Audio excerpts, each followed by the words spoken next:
Hi everybody, it is Laura Steventon here, back with another video. This time I want to share with you around where your thinking habits come from, as well as your mindset, the way you view the world, as well as your reactions to events, stresses and situations that go through as you go through your life. Now, there's many things that are spoken around positive thinking and negative thinking, but there's very little education on where it all stems from and what the origin of some of the beliefs, the value systems and thought processes that you hold. So I wanted to go through those with you today. For those who don't know me, my name is Laura Steventon. I'm a clinical hypnotherapist who has been in clinical practice for 9 years.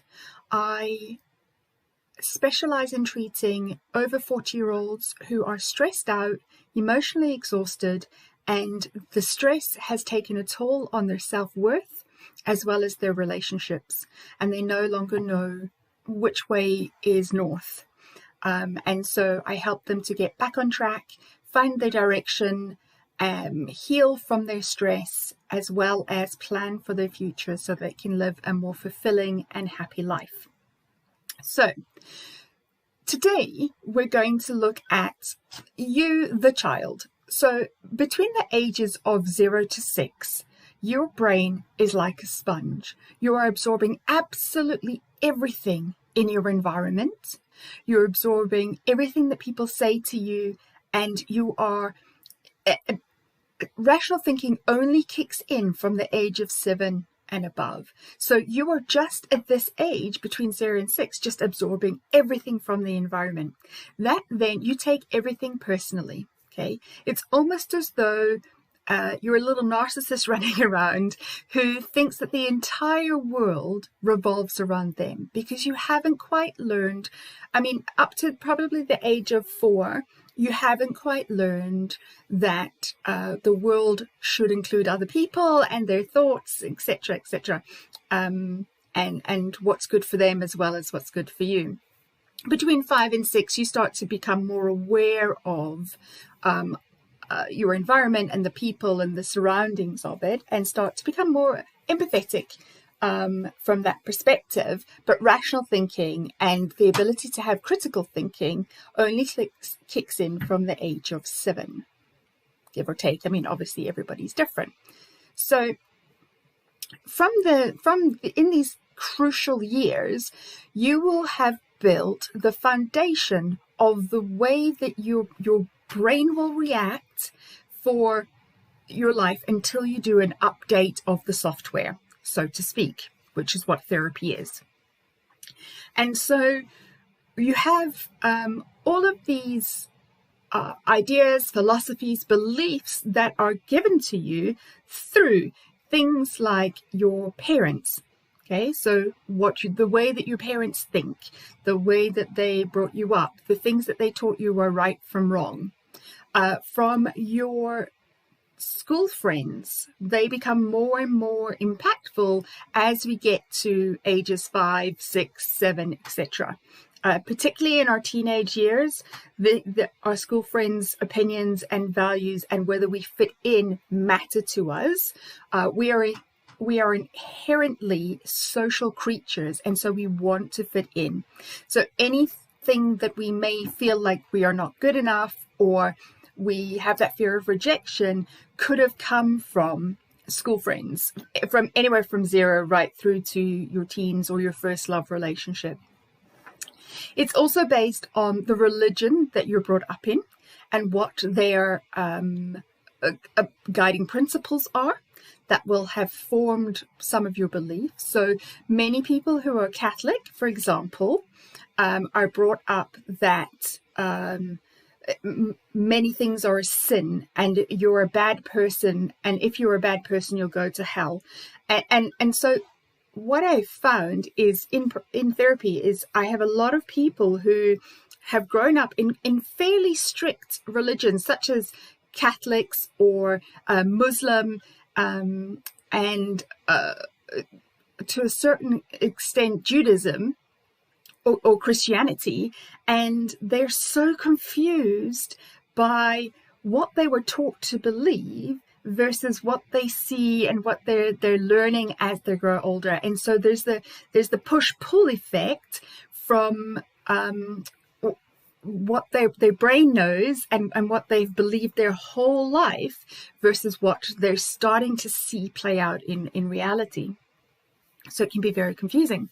Another area is from the books that you read, from the programs that you watch, from the marketing and advertising campaigns that are there, from the things that you are taught in school, things that teachers have said to you.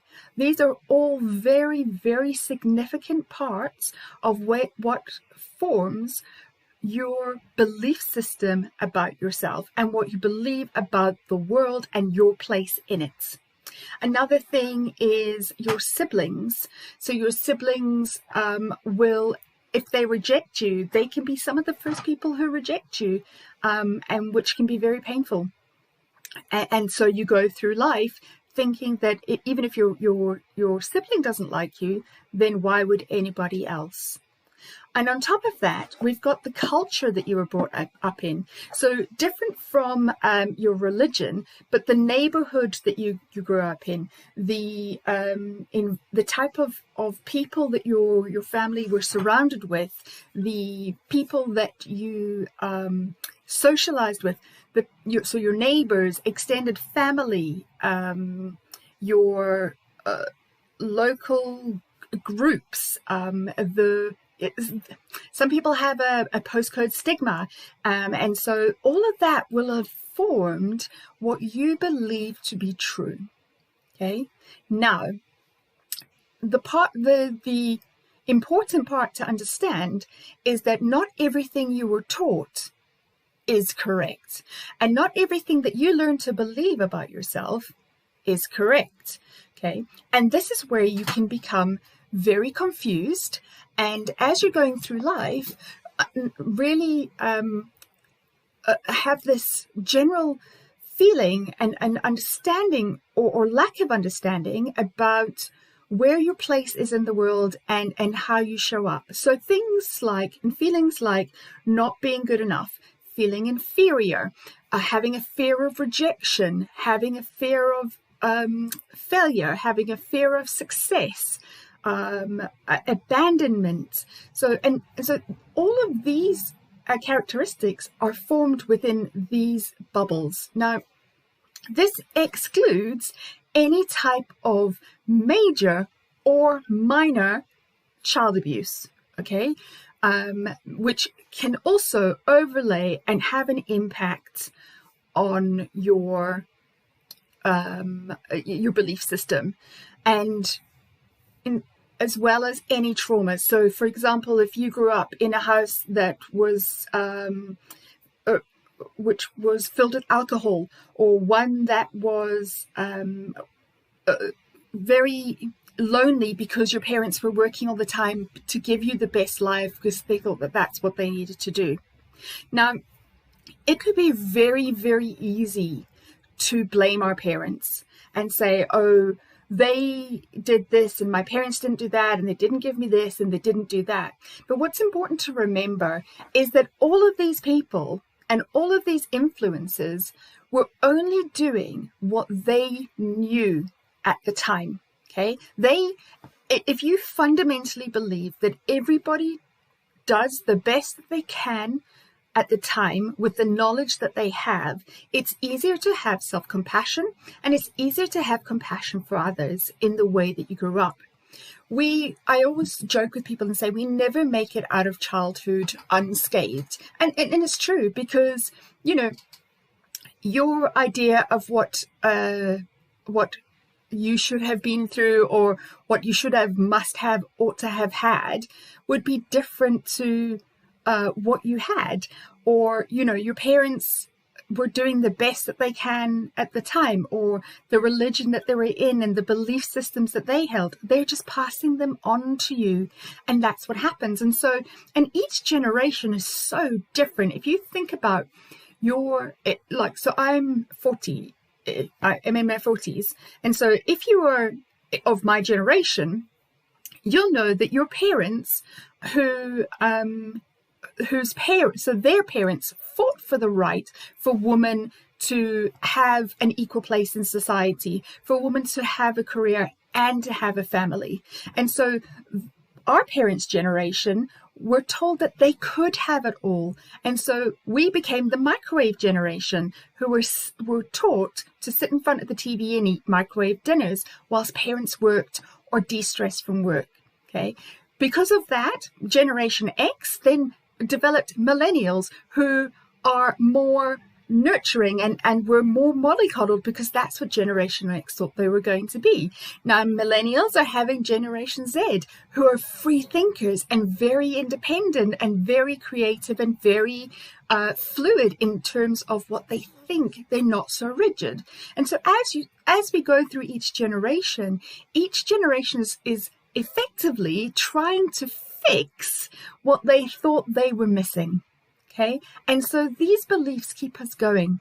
And as we change, and as the younger generation comes up, and as we get older, we can see the knowledge that comes into the world that makes us question our belief systems and makes us question our values. Okay, so if you have got thoughts like you're not good enough, or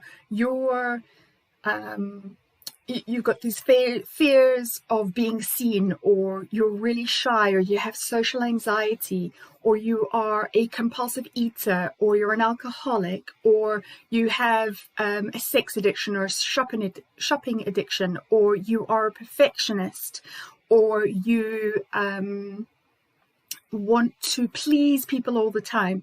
These are all habits and compulsions that are driven by our internal belief systems and what we believe to be true about ourselves and the world that we live in.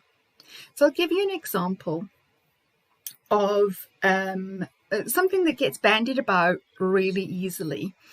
And that is the saying that there's no pain, no gain.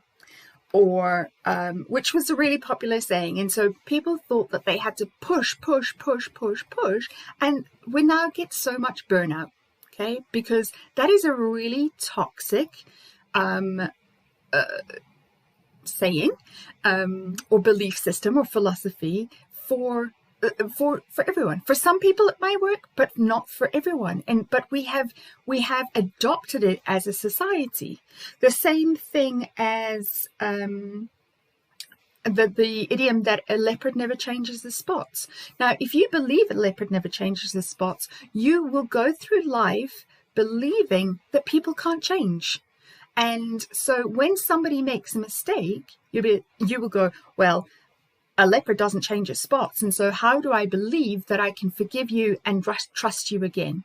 Do you see how something so small can have such a significant impact on the rest of your life, the way that you think, the type of relationships you have, and the way that you show up in the world?